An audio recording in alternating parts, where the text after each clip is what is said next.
안녕하세요. 얼마 전 있었던 일로 이야기를 하나 풀어보려고 합니다. 저는 친구와 자주 볼링을 치는데요. 볼링을 칠 때마다 항상 내기를 합니다. 진 사람이 게임비도 내고 술도 한 잔 사주는 그런 거예요. 제가 게임에서 져서 술을 사는데 괜히 돈도 아깝고 그래서 간단하게 마시고 빨리 들어가려고 했거든요. 근데 그날따라 좀 기분이 좋아서 많이 마셨는지 마신 후 헤어지려던 찰나에 갑자기 친구가 제 옷깃을 붙잡으며 자기 집에서 2차나 하자고 하는군요. 저는 밤이 늦어 집에 들어가야 한다고 했으나 막무가내인 친구를 어떻게 말릴 도리가 없었습니다. 그래서 아내의 허락을 받은 후 친구의 집으로 갔어요. 1차는 저에게 얻어먹었으니 2차는 집에서 자기가 대접하겠다더군요. 물론 집으로 가는 택시비도 자기가 대주겠답니다. 이 친구는 술만 마시면 이렇게 죽자고 마십니다. 중간에 좀 끊을 줄도 알아야 하는데 그런 걸 모르는 것 같아요. 그래서 많이 마시면 항상 울고 어디에 전화하고 진상도 이런 진상이 없습니다. 그렇게 불편하게 친구네 집으로 향하게 됐는데 아니나 다를까 친구 집에 도착하니 친구 아내가 억지로 웃으며 우리를 반겨주더군요. 거실로 들어온 저는 친구 아내에게 적지 않게 눈치가 보였으나 어쩔 수 없었습니다. 그렇게 그곳에서 소주를 몇 병 마셨을까요? 친구는 술에 취해 쓰러졌고 저는 친구 아내의 안내를 받아 제 친구를 침실로 옮겼습니다. 그래도 다행히 오늘은 별 진상을 안 부리고 이렇게 곱게 자는 걸 보니 괜히 고마운 마음도 들었습니다. 저는 친구 아내에게 폐를 끼쳐 미안하다고 했지요. 그러자 친구 아내는 역시 자기 남편을 이렇게 잘 챙겨주는 사람이 저밖에 없다면서 고맙다는 말을 했습니다. 저를 믿으니까 한 번씩 이렇게 노는 것도 충분히 이해할 수 있다고 하더군요. 저는 친구도 술에 취해 들어 눕게 된 마당에 더는 이곳에 있을 필요가 없어 이곳을 후다닥 나가려는데 마침 친구 아내가 바둑 프로를 시청하고 있는 게 보였습니다. 아까부터 시청하고 있었는데 이제야 제 눈에 들어왔던 것이었죠.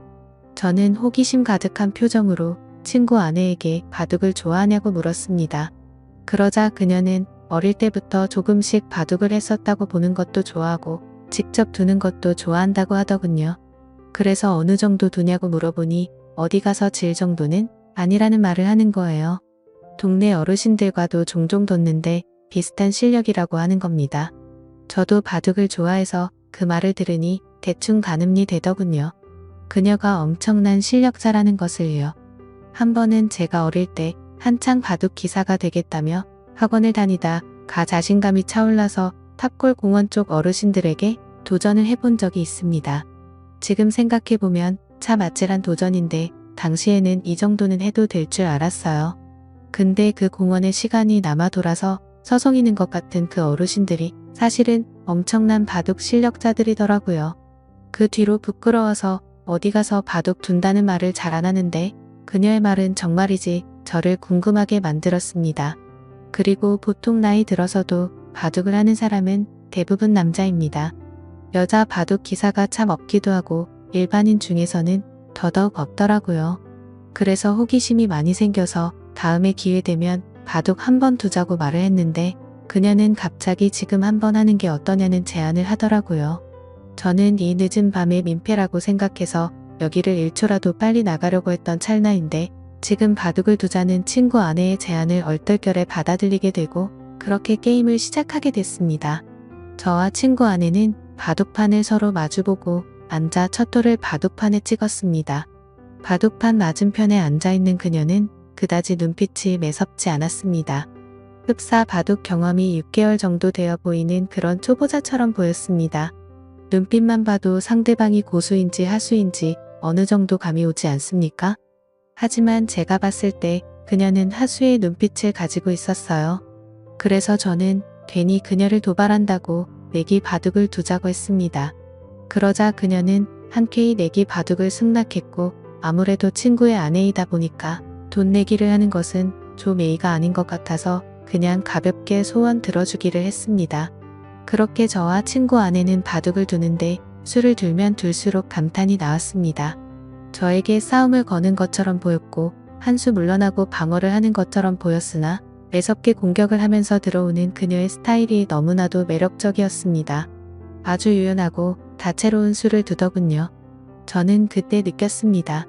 이 정도 실력자면 동네 어르신들과 한 번쯤 자웅을 겨뤄볼 만한 사람이라는 것으로 확실히 초반에는 제가 많이 불리했습니다. 그녀의 눈빛에 방심을 많이 하기도 했고 술도 많이 먹어서 집중이 잘 안 됐거든요. 그러나 그녀의 공격을 몇 번 맞다 보니 술이 확 깨버렸습니다. 초반에 불리한 전세는 조금씩 역전을 하는 듯이 보였습니다. 학창시절 바둑부의 학원까지 다녔다는 장점을 내세워 후반으로 갈수록 친구 아내를 거칠게 밀어붙였습니다. 아마도 그날 바둑을 둔 게 최근 10년간 제가 가장 많이 집중을 한 시간이었던 것 같아요. 그만큼 저도 상대방의 실력에 맞춰서 진심을 다해서 뒀습니다. 위 지역은 확실히 제가 불리했으나 아래 지역을 다 먹게 되면서 제가 이기는 방향으로 게임이 흘러갔지요. 그랬더니 친구 아내의 미간이 찌푸려지며 마지막으로 두려던 제 돌 하나를 빼앗아서 자기 골짜기 사이에 넣더니 바둑판 위에 올릴 수 있으면 올려보라며 못한다면 자기가 이긴 거라며 막무가내로 때를 쓰더군요. 하는 짓이 어찌나 귀엽던지 제 투박한 손은 아무렇지 않게 깊숙한 골짜기에 빠진 바둑돌을 집어들었으나 그녀의 소원이 뭔지 궁금했던 저는 깔끔하게 패배를 인정했습니다. 돌을 던져버린 채 손을 떼며 도저히 못 찾겠다면서 제가 졌으니 소원을 말해보라고 했습니다. 그녀는 민망하다며 얼굴을 붉히다가 제 얼굴을 보지도 못하더니 자꾸만 자신을 뚫어지게 쳐다보는 제 눈빛에 수줍어하는 표정으로 이렇게 말하더군요.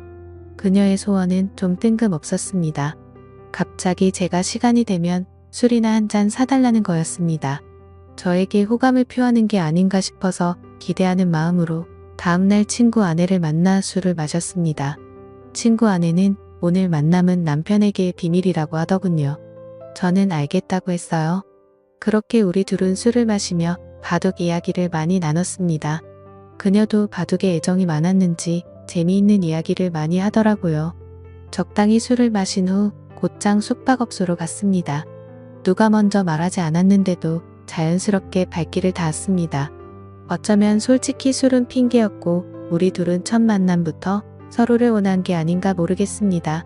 바둑을 두면서 그 마음에 확신이 섰겠죠. 어쩌면 그 마음이 맞을 겁니다. 그렇게 친구 아내와 사고를 치고는 저는 집에 왔습니다. 정말 재밌고 짜릿한 순간이었습니다. 그렇게 며칠이 지난 후에 자꾸만 친구 아내가 생각나더군요. 이럴 줄 알았다면 그때 친구 아내 연락처라도 알아둘 걸 그랬다며 혼자 아쉬워하고 있었습니다.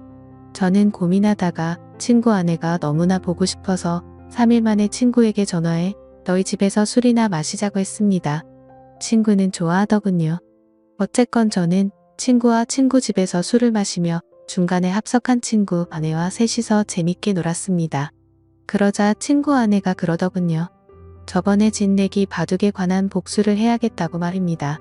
그렇게 저와 그녀의 두 번째 대국이 시작됐고 저와 친구 아내는 친구가 보는 앞에서 진지하게 바둑을 두었습니다. 친구는 바둑에 취미가 없던지 긴 하품을 내뱉다가 자야겠다며 안방으로 들어가더군요. 바둑은 아무래도 한 게임이 시간이 좀 길다 보니 친구가 지루해하는 것도 충분히 이해는 갑니다. 그러나 지금 이 자리에서 대국을 물을 순 없죠. 끝까지 싸워야 했습니다. 저와 친구 아내는 아랑곳하지 않고 바둑판만 집중했습니다. 그런데 그 짧은 기간 동안 얼마나 연습했던지 그것도 아니면 질 수 없는 전략이라도 짜고 나왔던지 친구 아내가 너무나 잘 두더군요. 저는 손에 들고 있던 마지막 돌 하나를 제 앞 주머니에 넣으며 이걸 빼서 바둑판 위에 저를 대신해 둘 수 있으면 진짜 인정하겠다고 했지요. 그러자 친구 아내는 거리낌 없이 이를 실행했고 저는 아쉽게 패배했습니다. 깔끔한 저의 완패였습니다.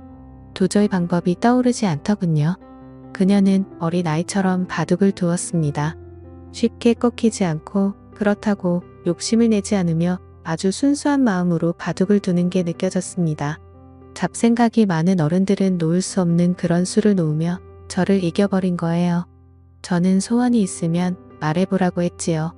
이번에도 내기 바둑이었거든요. 그러자 친구 아내가 갑자기 제게 다가오는데 저는 친구 아내를 밀치며 친구가 안방에서 자고 있으니 이러지 말자고 했습니다. 지금은 불안하다면서요. 그러자 친구 아내는 지금이 아니면 안 된다고 못을 박더군요. 어쨌건 저는 마지못해 선을 또 넘고 말았습니다. 나중에 알게 된 사실이지만 친구 아내에게 듣자니 친구가 2년 전에 바람을 피웠고 이를 자기에게 들켜 용서를 구한 채 지금은 성실히 살고 있다더군요. 그래서인지 몰라도 남편과는 자꾸만 마음의 거리감이 생겨 피하게 된답니다. 하지만 그녀도 여자이다 보니 이렇게라도 해소를 해야겠다고 하더군요.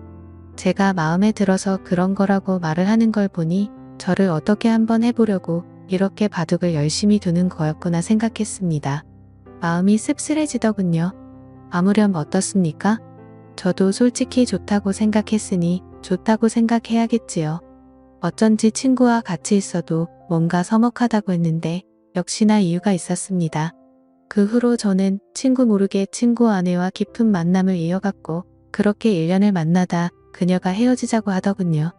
이제는 마음 잡고 가정을 위해 성실하게 사는 남편 뒤통수를 못 치겠다더군요. 그게 이유였습니다. 저는 아직은 그럴 수 없다며 계속 만나자고 했습니다. 친구 아내와 만나며 여러 얘기를 할 수가 있어 삶이 즐거웠습니다.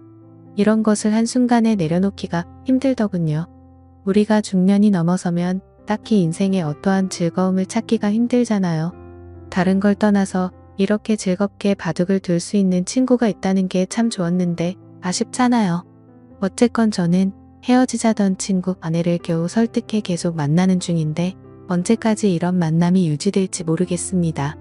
이제 헤어지기엔 이미 저는 친구 아내에게 너무나 깊게 빠져버렸거든요. 오늘의 사연은 여기까지였습니다. 감사합니다.